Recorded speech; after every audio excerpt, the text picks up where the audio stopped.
Log in करा mumbaitak.in वर. घरातल्या सगळ्या सामानाचं नुकसान झालंय. माझा भाऊ 4 महिन्याभर वारलाय.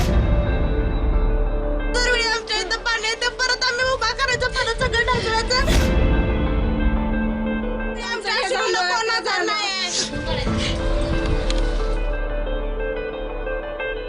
तर आम्हाला जर पर्यायी जागा द्यावी नाही तर आमची घरं पाडून आम्हाला डायरेक्ट बेघर करावं. संसार लहान मुलाचा खेळण्याचा संसार मोडला, मम्मी माझी खेळणी मोडलीत म्हणते. हे बघा की आमची परिस्थिती.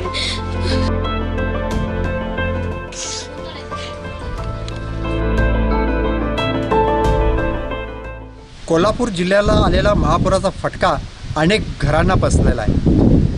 स्थलांतरित झालेले लोक आता आपल्या घरी परतू लागलेले आहेत. त्या ठिकाणी नेमकी काय परिस्थिती आहे आपण जाणून घेऊया.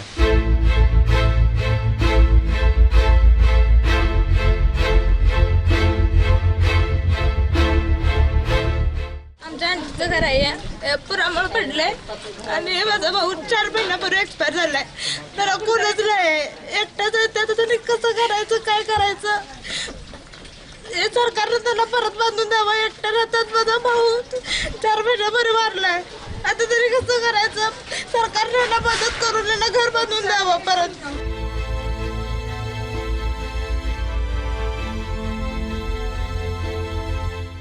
हे बघा की आमची परिस्थिती.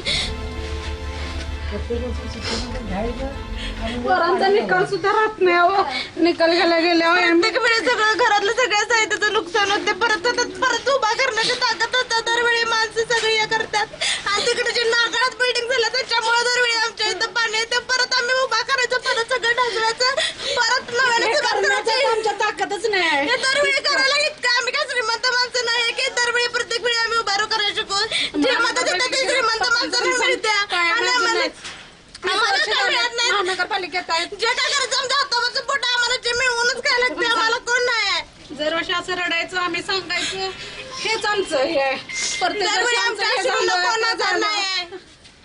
आमच्या आशीर्वाद आम्हालाच गळ्यात बसायला पाहिजे. कोण येत नाही आमच्यापर्यंत मदत घेऊन. वड्याच्या पलीकडे जी बांधकामं सुरू बांधलेली आहेत त्यांनी भर टाकून हे आमच्या गरीब सिद्धार्थनगर 27 गल्लीमध्ये जे पाणी घुसलेलं आहे हे दरवर्षी आता आम्हाला याचा फटका बसतोय. गेली 25 वर्ष माझं लग्न होऊन माझं 25 वर्ष झाले, पण इतकं आम्ही कधी बघितलं नाही. पण ही बांधकामं जशी जवळ आणि त्यांनी आपल्या सुरक्षेसाठी जी भर टाकून घेतली त्यामुळे हे ते पाणी सगळं इकडे गल्लीत आमच्या शिरल्यामुळं पोरांचं शैक्षणिक नुकसान होतंय.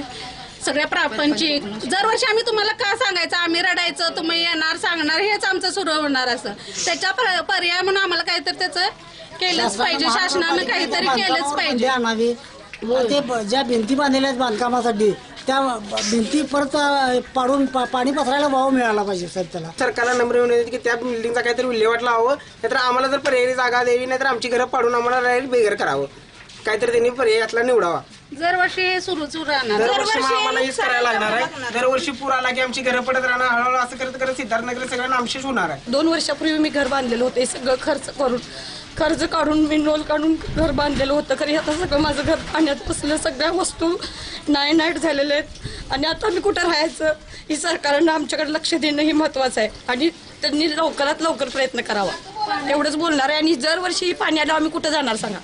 जीव वाचवणार का परपंच वाचवणार. लहान मुलं घेऊन गेले. माझ्या बाळाचा संसार, लहान मुलाचा खेळण्याचा संसार मोडला. मम्मी माझी खेळणी मोडलीत म्हणते. बाळ माझं बोललं ना आता ते गेले तिकडे. त्यांनी काहीतरी प्रयत्न करून माझ्या घराचं 2 घरं आमची उद्ध्वस्त झालेत. भरपूर घरांची उद्ध्वस्त झालेली आहेत. त्यांनी सरकारनं आम्हाला मदत करावी एवढंच मी मागते. दुसरं काही मागणार नाही. प्रामुख्याने चिखली आंबेवाडी गाव या ठिकाणचे बरीचशीच अशी घरं आहेत की ज्यांची पडझड झालेली आहे. त्याचबरोबर कोल्हापूर शहरालगतचे जो खालचा जो भाग आहे सिद्धार्थनगर या ठिकाणी देखील काही घरांची पडझड झालेली आहे. इथल्या सर्व लोकांची एकच मागणी आहे की आमचं कायमस्वरूपी पुनर्वसन करावे. पंचगंगेला आलेल्या महापुराला कायमचं आम्हाला यातून वाचवावं अशीच फक्त अपेक्षा या लोकांनी व्यक्त केलेली आहे. दीपक सूर्यवंशी, मुंबई तक.